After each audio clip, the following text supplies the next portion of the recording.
The Prince of Wales has been accused of absolute hypocrisy over a polluting flight ahead of the ceremony that saw Barbados and the Queen cut ties. A plane flew 125 miles to RAF Mildenhall in Suffolk for Charles' convenience because the base is nearer to Sandringham.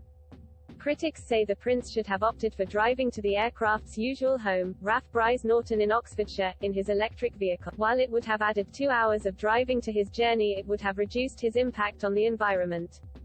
That decision would have been more aligned with his message at the COP26 climate conference, where he told world leaders, "We have to reduce emissions urgently. We have to put ourselves on what might be called a war-like footing.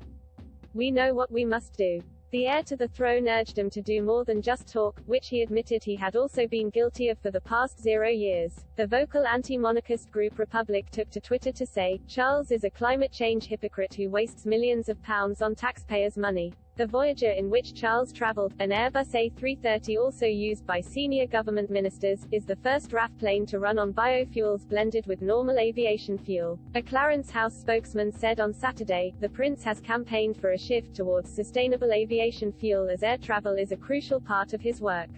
As a result, this autumn the RAF introduced for the first time sustainable fuel and deployed it for this trip. But even though this sustainable mix is presented as a step towards creating carbon-free flight, with manufacturers claiming it can cut a plane's CO2 emissions by up to 80% over its life cycle, scientists have not yet given it the thumbs up of being truly green. Matt Finch, of Transport and Environment, said, "For long distances, we can't avoid air travel, but for domestic travel, anyone should avoid flying and use other forms of transport."